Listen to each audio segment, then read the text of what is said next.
કેમ છો દોસ્તો? ઐતિહાસિક ગુજરાતી ફિલ્મ કસુંબો હજુ રિલીઝ થવામાં થોડો ટાઈમ છે, પરંતુ આ ફિલ્મે હવે ગુજરાતી ઇન્ડસ્ટ્રીને એક નવી દિશા દેખાડી દીધી છે. મોટા બજેટની અને ઇતિહાસના ભૂલાયેલા પાનામાંથી ફિલ્મો બનાવવા હવે નિર્માતાઓ આગળ આવી રહ્યા છે. કસુંબો જેવી જ એક બીજી ઐતિહાસિક ફિલ્મ ગુજરાતીમાં આવવાની છે, જેનું નામ છે રા નવઘણ. 11મી સદીમાં જૂનાગઢના રાજા રા નવઘણે અદ્ભુત પરાક્રમો કરેલા. ખાસ તેમણે ચાલુક્ય વંશના શાસન સામે યુદ્ધ કરી જૂનાગઢને જીતેલું જે પ્રસિદ્ધ કથા છે. તેમની જેમ જ તેમના પુત્ર રા ખેંગાર પણ ઇતિહાસમાં ખૂબ જાણીતા બનેલા. જે લોકો ઇતિહાસની આ વાતો જાણતા હશે એમને ખ્યાલ આવી જ જશે કે આ ફિલ્મ કેટલી ભવ્ય બની શકે.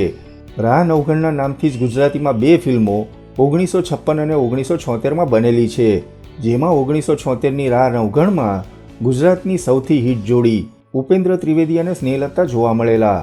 નક્ષ સ્ટુડિયોઝના બેનર હેઠળ બનનાર આ ફિલ્મના પ્રોડ્યુસર અને ડિરેક્ટર છે અમીર રામ. ડિરેક્ટર તરીકે અમીર રામની આ પહેલી ભવ્ય ગુજરાતી ફિલ્મ હશે. આ ફિલ્મની સ્ટોરી લખી છે રાહુલ વાણિયા અને કાર્તિક બલદાનિયાએ. આ ફિલ્મનું પ્રી પ્રોડક્શનનું કામ લગભગ પતી ગયું હશે, એટલે જ હવે જાહેરાત કરવામાં આવી છે. રા નવઘણ 2025માં રજૂ કરવાની જાહેરાત થઈ હોવાથી ટૂંક સમયમાં જ ફિલ્મનું શૂટિંગ પણ શરૂ થઈ જશે.